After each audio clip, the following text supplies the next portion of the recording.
Continúan los cuestionamientos al Sename tras la muerte de una niña de 11 años en uno de sus recintos. Según el último informe de Contraloría, el fallecimiento de la menor revela graves falencias en el recinto, entre ellas que el personal que estaba a cargo del ISET no tenía estudios superiores. Queremos conversar más de este tema, para eso vamos a tomar contacto con el presidente de la Federación Nacional de Trabajadores del Sename, Bernardo Neira. Bernardo, muchísimas gracias por el contacto con CNN Chile, muy amable.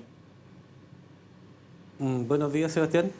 Bernardo, esto no es nuevo, cada cierto tiempo surgen nuevos antecedentes del Sename que ponen sobre el tapete el tema de la institución, su situación del momento, la crisis en la que se ha desarrollado en los últimos años. Ahora el caso del ISET nuevamente nos fuerza a hablar del tema. Afortunadamente, en buena hora podemos hablar en profundidad de esta situación con denuncias bien graves que han hecho ustedes, que hizo el diputado René Zafirio también hace poco.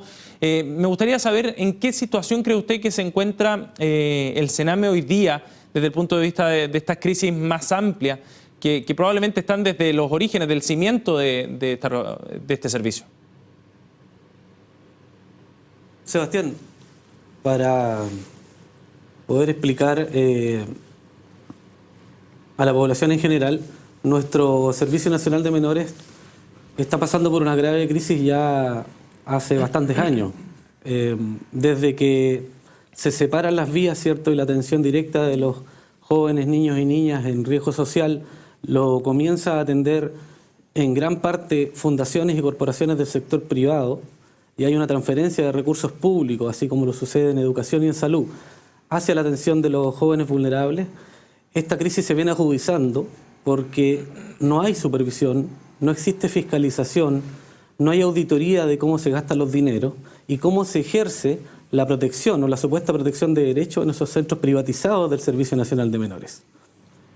A la vez, hay una relación directa entre la transferencia de dineros y la intervención, ¿cierto?, a través de los directorios de estas fundaciones y corporaciones, desde un sector político bien especificado y ya denunciado, que es la democracia cristiana.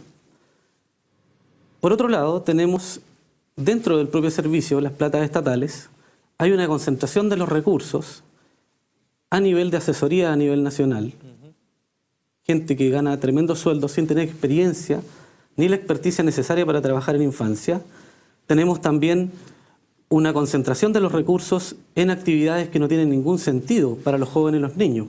Llámese capacitaciones y diplomados de muy alto costo, y no se invierte en las personas que trabajamos en trato directo. No se invierte en capacitación, no se invierte en los equipos médicos, psicológicos necesarios por centro, como lo plantea UNICEF, como lo plantea también la propia misión del servicio. Por lo tanto, hay dos áreas fundamentales de donde los recursos se están usando de una manera ineficiente y de una manera poco clara hacia los trabajadores del servicio y hacia los chilenos en general. Bernardo, usted nos dibuja un panorama bastante claro de lo que está ocurriendo en el Sename, pero para concretizar esto, usted y ustedes como funcionarios denuncian malversación de fondos dentro del Sename o la posibilidad de que aquí se estén desviando recursos valiosísimos, que son muy escasos además para poder hacer este trabajo con los menores, hacia otros fines. Nosotros lo que denunciamos y venimos denunciando a través de Contraloría, ¿cierto?, y a través de los procesos judiciales que tenemos en contra del Servicio Nacional de Menores, es que hay un uso inadecuado. Eso significa que se concentra recursos en la parte alta del servicio, en las direcciones nacionales, ¿cierto?, y en desmedro de los recursos que tienen que llegar a cada joven y a cada niño, transformado en atenciones psicológicas de gente especializada, ¿cierto?, que es insuficiente, de psiquiatras por centro. Y a la vez denunciamos también de manera muy clara y directa el lucro de las instituciones colaboradoras del Sename, que son 389 según el informe 981 de Contraloría de diciembre de 2015, donde hay 83 hogares, residencias administrados por privados, donde hay graves falencias.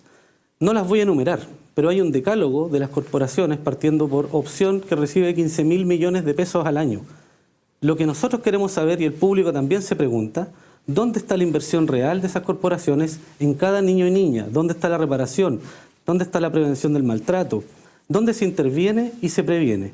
Y a la vez queremos saber dónde están los recursos que la administración de Marcela Labraña, que hoy día se mantiene con el director actual y su equipo de asesores, de lo que se gastaron en seminarios, ¿cierto? Alrededor de 500 millones de pesos por seminario. ¿Por qué esos recursos se gastan ahí y no se gastaron en psiquiatras para el ISET, en psicólogos, en capacitación de nuestra gente? Bernardo, esas son las preguntas que queremos que la autoridad... Eso le quería preguntar, sí, es que para especificar ese punto, cuando usted hace esta comparación respecto a dónde están los recursos o en qué se gastaron estos recursos de aquellas organizaciones privadas que se hacen cargo también de la labor de recuperación de estos niños. Cuando uno hace un paralelo en el trabajo que hacen entidades públicas y privadas, ¿uno ve una mejora en el trabajo que hacen esas organizaciones privadas que justifique que ellos estén participando del sistema y que se le traspasen estos millonarios recursos que usted relata? Sebastián, nosotros tenemos un planteamiento claro. El trabajo que desarrollan las corporaciones y fundaciones tiene que haber una transferencia hacia responsabilidad y garantía pública. Y eso lo puede realizar solamente un funcionario público del Estado. Tenemos responsabilidad administrativa e incluso penal. Los funcionarios y trabajadores que están en el sector privado están en pésimas condiciones, malos salarios, muchas veces no tienen contrato, y eso es responsabilidad de los jefes y dueños de esas corporaciones y desde los asesores políticos que les transfieren recursos a través de las licitaciones que muchas veces sabemos que son hechas de una forma, ¿cierto?, entre cuatro paredes, como lo hizo Delia del Gato al elaborar la ley de subvenciones hace muchos años atrás. Una ley que es igual a Soquimich, pero para el sector que atiende a los niños y niñas. Entonces, esto es un escándalo que hay que develar y tenemos que seguir denunciando. Entonces, queremos auditoría, queremos intervención del servicio desde la autoridad competente, que hay una comisión desde UNICEF con expertos, desde las universidades, que tome el tema de la infancia en su totalidad y con participación de los trabajadores. No podemos seguir delegando a la inexperiencia, al cuoteo político, a la colocación de cargos políticos, la responsabilidad de diseñar una política de infancia seria para el conjunto de la infancia y para los más vulnerables que están en Sename. Es que, Bernardo, lo que ustedes han planteado, y me gustaría destacarlo nuevamente porque es una reacción que seguro han tenido muchísimo en la medida que se van conociendo antecedentes, pero lo que usted relata acá es bien increíble, que se desvíen recursos a instituciones privadas sin la adecuada fiscalización del destino de esos recursos o de la efectividad de los recursos gastados en esas organizaciones, en desmedro de jóvenes que muchos de ellos pueden terminar en condiciones similares o peores a las que ingresaron, como fue el caso del ISET, por ejemplo, suena a un escándalo enorme, muy grande, quizás sin comparación, porque acá estamos hablando precisamente del futuro de muchos de estos jóvenes o derechamente de la vida, como fue en el caso del ISET. ¿Cuál ha sido la respuesta política a todas las denuncias que ustedes han planteado, Bernardo? La respuesta política desde la autoridad del Servicio Nacional de Menores y del Ministerio de Justicia ha sido claramente ocultar esta realidad, ha sido atacar a quienes denunciamos, ha sido perseguir y acosar laboralmente en los centros a la gente que quiere denunciar las condiciones laborales, que son las mismas condiciones precarias en las que los jóvenes y niños viven.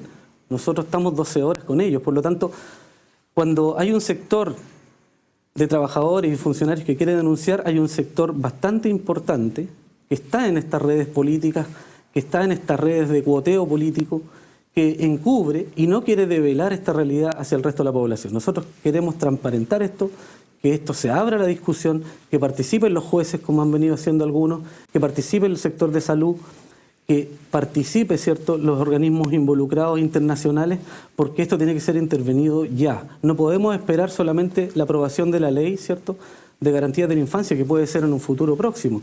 No podemos esperar la creación de la división del servicio, que a lo mejor va a ser cuando haya plata, en 5 años más.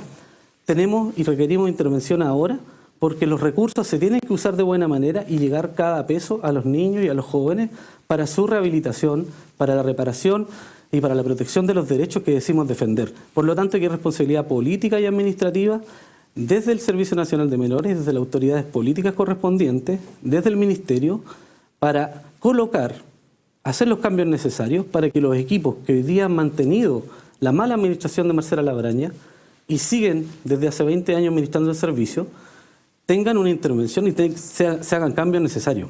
Los cambios son urgentes ahora. Necesitamos que los niños sean atendidos y evitar que sigan sucediendo casos como el ISET y que los trabajadores sigan siendo maltratados en sus condiciones de salud laboral. La Mutual ya lo ha ratificado en Santiago. Por lo tanto, esto tiene que ser una intervención desde la autoridad política y administrativa. Tenemos que sacar el cuoteo político del sector público, dejar de transferir dinero a los sectores privados. Es cosa de revisar las corporaciones, sí, los directorios. De las 10 mejor financiadas o más financiadas por año, hay varios directorios con elementos de democracia que están ahí. ¿Es casualidad? Me pregunto. Nos preguntamos. Creemos que no. Bien, creemos Bernardo, que hay una red acá de ocupación de los dineros. Bien, Bernardo, le agradecemos muchísimo su tiempo y el contacto para poder profundizar en este tema que debe llevar a acción pronto y con urgencia. Gracias por el contacto, muy amable. Muchas gracias, Sebastián. Muchas gracias a ti.